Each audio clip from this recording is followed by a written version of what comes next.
സ്വർണവും സ്ത്രീയും. സ്വർണമില്ലെങ്കിൽ സ്ത്രീക്ക് പകിട്ടില്ലേ? സ്വർണം കുറഞ്ഞു പോയാൽ പകിട്ട് കുറഞ്ഞു പോകും. സ്വർണത്തിൻ്റെ മാനദണ്ഡം എന്ത്? ഇന്ന് സ്വർണം വരുത്തി വയ്ക്കുന്ന ലാഭത്തേക്കാൾ അതുണ്ടാക്കി വയ്ക്കുന്ന അപകടവും നാശനഷ്ടങ്ങളും എത്രത്തോളം നമ്മുടെ ജീവിതങ്ങളിൽ വലുതാണ്. ഇന്നത്തെ വീഡിയോയിൽ നമ്മുടെ നാട്ടിലെ സ്വർണഭ്രമം, അത് വരുത്തി വയ്ക്കുന്ന വിനകളും ദോഷങ്ങളും അപകടങ്ങളുമാണ് ഞാൻ വിശകലനം ചെയ്യുന്നത്. പൊതുവെ നമ്മുടെ വിവാഹ കമ്പോളത്തിൽ സ്വർണം ഒരു ഘടകം തന്നെയാണ്. വിവാഹം ഉറപ്പിക്കുമ്പോഴേ ആ പെൺകുട്ടിക്ക് കൊടുക്കാൻ വീട്ടുകാർ എന്തൊക്കെ നിശ്ചയിച്ചുറച്ചിട്ടുണ്ട്. അവൾക്ക് സ്വർണം കൊടുക്കണം, വീട്ടിൽ നിന്നുള്ള ഷെയർ കൊടുക്കണം, അത് വസ്തുവായിട്ട് കൊടുക്കാം, അല്ലെ വീടായിട്ട് കൊടുക്കാം, ഒപ്പം പോക്കറ്റ് മണി കൊടുക്കാം, കാറ് കൊടുക്കാം. അങ്ങനെ അവരുടെ ആഡംബര ജീവിതത്തിന് ആവശ്യമായതെല്ലാം കൊടുക്കാൻ ഇന്നത്തെ മാതാപിതാക്കൾ പരമാവധി പരിശ്രമിക്കും. അവനവൻ്റെ കെൽപ്പ് പോലെ ഉള്ളവർ സ്വർണവും കാറും സ്വത്തും മുതലും എല്ലാം കൊടുക്കുമ്പോൾ അവർക്കൊപ്പം തന്നെ മക്കളെ മാന്യമായ നിലയിൽ വിവാഹം കഴിച്ചു വിടാൻ സാധാരണക്കാരും അവരാൽ കഴിയുന്ന പരിശ്രമം നടത്തും. അത് വേണം, അങ്ങനെ തന്നെയാണ് വേണ്ടത്. നമ്മുടെ അഭിമാനത്തിനും സ്റ്റാറ്റസിനും അന്തസ്സിനും നിലയ്ക്കും അനുസരിച്ചുള്ള വിവാഹം മക്കൾക്ക് നേടി അവരെ സന്തോഷകരമായ ഒരു ജീവിതത്തിലേക്ക് നമുക്ക് നയിക്കേണ്ടതുണ്ട്. അതിൽ സ്വർണത്തിൻ്റെ പങ്കെന്ത്? ഇന്ന് സ്വർണത്തിൻ്റെ വില നമുക്കറിയാം. കമ്പോളത്തിൽ കുതിച്ചു കയറിക്കൊണ്ടിരിക്കുന്ന, മാർക്കറ്റിലെ വില 1,00,000-അപ്പുറം, പിന്നെ എത്രയായെന്ന് നമുക്കറിയാത്ത വിധം കുതിച്ചുകൊണ്ട് പൊയ്ക്കൊണ്ടിരിക്കുന്ന കാലഘട്ടമാണ്. 1 പവൻ സ്വർണം എന്ന് പറയുമ്പോൾ 2 കമ്മലും 1 മോതിരവും 1-2 മോതിരവും ആകുമ്പോൾ തന്നെ 1 പവനായി. പിന്നെ ഒരു മാല കൂടെ, ചെറിയ 1 പവൻ്റെ ഒരു മാല കൂടെ ആയാൽ പവൻ 2ആയി. 2 പവനായപ്പോൾ 2 ലക്ഷത്തി മിനിമം 2 ലക്ഷം രൂപയുടെ ആഭരണം ഒരു പെൺകുട്ടിയുടെ ദേഹത്തായി, ഒരു സ്ത്രീയുടെ ദേഹത്തായി. ഈ ആഭരണവും ധരിച്ചുകൊണ്ട് പുറത്തിറങ്ങി നടക്കുമ്പോൾ ഒരു ഒഴിഞ്ഞ റോഡിലൂടെയോ തെരുവിലൂടെയോ മെയിൻ റോഡിലൂടെയോ ആളൊഴിഞ്ഞെടുത്തുകൂടെയോ ആളുള്ളിടത്തുകൂടെയോ തിരക്കുള്ളിടത്തുകൂടെയോ ഒക്കെ പോയാൽ ഇന്നത്തെ സ്വർണത്തിൻ്റെ മൂല്യം വെച്ച് നോക്കുമ്പോൾ അത് തട്ടിയെടുക്കാൻ ദുഷ്ടലാക്കുള്ളവർ, ദുഷ്ടചിന്താഗതിക്കാരുള്ളവർ, സൊസൈറ്റിയിലെ സാമൂഹ്യ ചിന്ത ശക്തികൾ ഒളിഞ്ഞിരിപ്പില്ലേ? 1 പവൻ കിട്ടിയാലും മതി. അവരെ സംബന്ധിച്ചിടത്തോളം ഒരു കൊച്ചുമാലയോ ഒരു ചെയിനോ കയ്യിലൊരു വളയോ കിട്ടിയാലും മതി. നമ്മളെ അപകടപ്പെടുത്തിയിട്ട് ആ സാധനം അവർ കൈക്കലാക്കും. നമ്മളെപ്പറ്റി നമ്മൾ രക്ഷപ്പെട്ടോ ഒന്നും അവർക്ക് ചിന്തയല്ല. അവർക്ക് ആ സ്വർണത്തിൽ മാത്രം ലക്ഷ്യം. ഇപ്പൊ തന്നെ നമ്മൾ പല വാർത്തകളും കണ്ടു. കർണാടകത്തിൽ 7 കിലോയിലധികം സ്വർണം കട കൊള്ളയടിച്ച് കൊണ്ടുപോയി. 7 കിലോയിലധികം ആയപ്പോൾ 1 കോടിയിലധികം രൂപയായി. അത് കൊള്ളയടിച്ച് കൊണ്ടുപോയി മുഖംമൂടിധാരികൾ.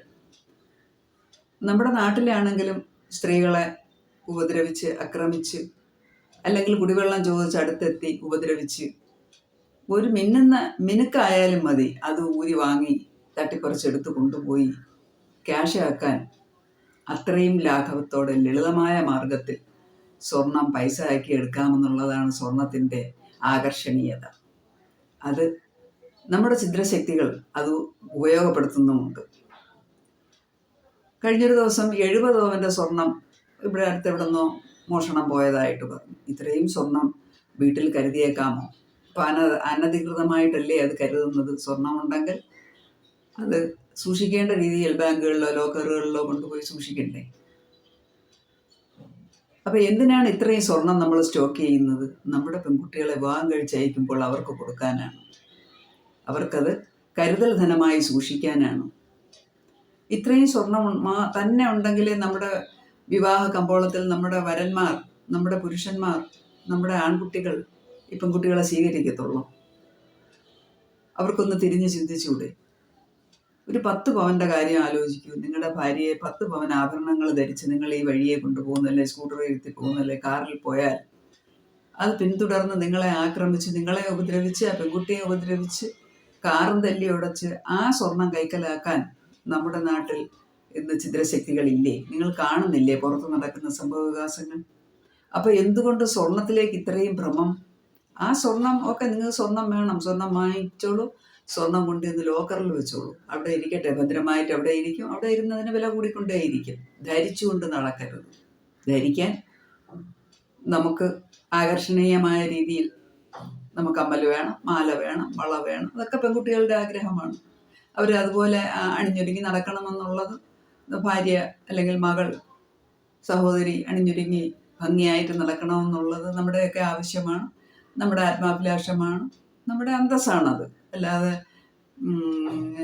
മുടിഞ്ഞുകൂടി ഒരു ഡൗൺ ക്യാരക്ടറായിട്ടിരിക്കുന്നതല്ലല്ലോ നമ്മൾ പ്രതീക്ഷിക്കുന്നത്. നല്ല അസലായിട്ട് ചമഞ്ഞൊരുങ്ങി തന്നെ നടക്കണം. അതിന് നമുക്ക് എന്തുകൊണ്ട് ലോ ഗോൾഡ് ആക്കിക്കൂടാ? ലോ കോസ്റ്റ് ഗോൾഡ് ആക്കിക്കൂടാ? അതാകുമ്പോൾ ആരും തട്ടിപ്പറിച്ചുകൊണ്ട് പോകുമെന്ന് പേടിക്കണ്ടല്ലോ. പോയാലും അത്രയ്ക്ക് ഇത്രയല്ലേ ഉള്ളൂ. അപ്പം അങ്ങനെ നമ്മുടെ ന്യൂജൻ തലമുറ ചിന്തിച്ചു തുടങ്ങിയിട്ടുണ്ട്. ലോ കോസ്റ്റ് ഗോൾഡ് എന്നുള്ള ചിന്താഗതി വന്നിട്ടുണ്ടെങ്കിലും വിവാഹ കമ്പോളത്തിൽ ഇന്നും സ്വർണം ഒരു അവിഭാജ്യ ഘടകം തന്നെയാണ്. എത്രത്തോളം കിട്ടാമോ അത്രത്തോളം ചോദിച്ചു എന്ന്.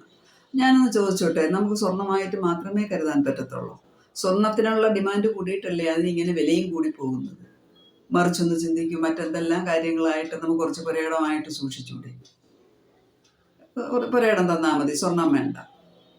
ഞാൻ എൻ്റെ മകൾക്ക് അങ്ങനെയാണ് ചെയ്തത്. ആ വിവാഹം കഴിച്ച പയ്യനും അതിന് സമ്മതമായിരുന്നു.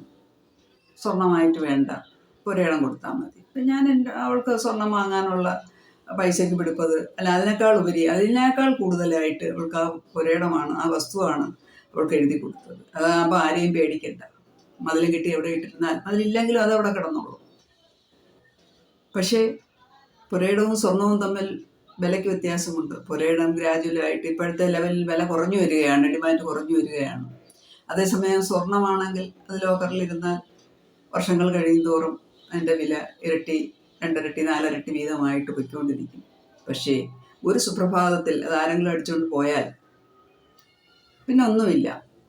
നമുക്ക് സൂക്ഷിക്കാൻ എളുപ്പമല്ല സ്വർണം. ലോക്കറിൽ വയ്ക്കാം, ഓക്കെ, പക്ഷെ അതെടുത്ത് നമുക്ക് അനുഭവിക്കാൻ, ഇട്ടുകൊണ്ട് നടക്കാനൊന്നും പറ്റൂലല്ലോ. അപ്പോൾ കരുതൽ ധനമായിട്ട് വെച്ചോളൂ, കുഴപ്പമില്ല. പക്ഷേ സ്വർണം വാങ്ങിച്ച് ഇട്ടുകൊണ്ട് നടക്കാൻ തീരുമാനിച്ചാൽ അതൊരു അവിവേകം തന്നെയായിരിക്കും നിങ്ങൾ കാണിക്കുന്നത്. 1 പവൻ പോലും, 2 കമ്മൽ പോലും ഒന്നും ഇട്ടുകൊണ്ട് നടക്കാൻ പറ്റിയ സാമൂഹ്യ വ്യവസ്ഥിതിയല്ല ഈ നാട്ടിൽ നിന്നുള്ളത്. അതും നോക്കി വെച്ചിരുന്ന് ഡെയിലി പോകുന്നത് ഏത് വഴിയാണ്, എങ്ങനെ പോകുന്നു, ആരൊക്കെ ഉണ്ടാകും, ഒറ്റയ്ക്കാണോ, അമ്പലത്തിലേക്കാണോ, പള്ളിയിലേക്കാണോ, കോളേജിലേക്കാണോ, ഓഫീസിലേക്കാണോ, ഇതെല്ലാം നോക്കി മനസ്സിലാക്കി വെച്ചിരുന്നിട്ട് നല്ല സ്റ്റഡീഡാണ് ഇന്നത്തെ കള്ളന്മാർ. അവരത് കൈക്കലാക്കും. അവിടെ ഈ ധരിച്ചിരിക്കുന്ന സ്ത്രീയോ കുട്ടിയോ അമ്മയോ അവരെ പറ്റി അവർക്ക് യാതൊന്നും ചിന്തിക്കേണ്ടതില്ല. അവർ അപകടപ്പെട്ടെന്നോ, മരിച്ചു പോകുമെന്നോ, അതിന് പിന്നൊരു ശിക്ഷാ നടപടിയുണ്ടെന്നോ, പിടിക്കപ്പെടുമെന്നോ, ഇതൊന്നും അവർ ചിന്തിക്കുന്നില്ല. അവർക്കൊരു റാൻഡം ചോയ്സാണ്. കിട്ടിയാൽ കിട്ടി. 1 പവനോ 3/4 പവനോ 1/2 പവനോ കിട്ടിയാലും സ്വർണ്ണക്കടയിൽ കൊണ്ടുകൊടുത്താൽ അതിന് കിട്ടുന്ന വില മതി. അവനെ സംബന്ധിച്ചിടത്തോളം അതിൻ്റെ മൂല്യം പ്രശ്നമല്ല. 1 ലക്ഷം രൂപയുടെ സാധനം 50,000 കിട്ടിയാലും അവൻ കൊടുക്കും. കാരണം അവൻ അത്രേ വേണ്ടു. അവനത് അധ്വാനിച്ചുണ്ടാക്കിയതല്ലല്ലോ. അവനതിൻ്റെ വില അറിയേണ്ട കാര്യമില്ല. അങ്ങനെ സ്വർണത്തിൽ ഒളിച്ചിരിക്കുന്ന ചതി നമ്മുടെ തലമുറകൾ, നമ്മുടെ മക്കൾ നന്നായിട്ട് മനസ്സിലാക്കണം. സ്വർണം വാങ്ങുന്നതിൻ്റെ അളവും ഡിമാൻഡും കൂടുന്നതനുസരിച്ച് അതിന് വില കൂടിക്കൊണ്ടേയിരിക്കുന്നു. വില കൂടുന്നതിനനുസരിച്ച് എത്രയും പെട്ടെന്ന് വാങ്ങണമെന്നുള്ള ആശങ്ക കൂടിക്കൊണ്ടേയിരിക്കുന്നു. അപ്പോൾ എന്തും വിറ്റ്, പുരയിടം വിറ്റും കിട്ടുന്ന വിലയ്ക്ക് വിറ്റ് കൊണ്ടുപോയി സ്വർണം വാങ്ങി വയ്ക്കുന്നു. അവിടെ നമ്മൾ നഷ്ടപ്പെടുന്നത് ഇന്നല്ലെങ്കിൽ നാളെ പുരയിടത്തിനും വില വ്യത്യാസം വരും. എപ്പോഴെങ്കിലും വരാതിരിക്കില്ല. ഒരു 10 വർഷമോ 5 വർഷമോ കഴിയുമ്പോൾ നല്ല വിലയാവും. ഇപ്പം എൻ്റെ ഓർമ്മയിൽ 1996, 2000 കാലഘട്ടങ്ങളിലൊക്കെ പുരയിടത്തിന് ഭയങ്കര വിലയായിരുന്നു. അന്ന് വൻ വിലയ്ക്ക് ഒരുപാട് പേരും ആ വിലയ്ക്ക് വാങ്ങിച്ചിട്ടുണ്ട്. പക്ഷെ ഇന്ന് അതെടുത്ത് നോക്കിയാൽ അത് സ്റ്റാഗ്നേഷനാണ്. ഇപ്പോൾ തോന്നുന്നു നഷ്ടമായിരുന്നു അന്ന് സ്വർണം വാങ്ങിച്ചു വെച്ചാൽ മതിയെന്ന്. ഞാൻ ചോദിച്ചോട്ടെ, സ്വർണം വാങ്ങിച്ച് നമുക്ക് ലോക്കറിൽ വെച്ചിട്ട് നടക്കാനല്ലേ പറ്റത്തുള്ളൂ? ലോക്കറിലിരിക്കും, അത് ഓക്കെ. പക്ഷേ നമ്മുടെ ആവശ്യങ്ങൾക്ക് നമുക്കൊന്ന് കൃഷി ചെയ്യാനോ നമ്മൾ എന്തെങ്കിലും ബുദ്ധിമുട്ടിലായി പോയാലോ നമുക്കൊരു കരുതൽ ധനമായിട്ട് അല്പം ഭൂമിയൂടെ നമുക്കൊപ്പം വേണ്ടേ? അപ്പോൾ എല്ലാം ഗോൾഡിൽ ഇൻവെസ്റ്റ് ചെയ്യാതെ മറ്റ് മാർഗങ്ങളിലൂടെ കുറേശ്ശെ ഇൻവെസ്റ്റ് ചെയ്ത് ശീലിക്കുക. അതുപോലെ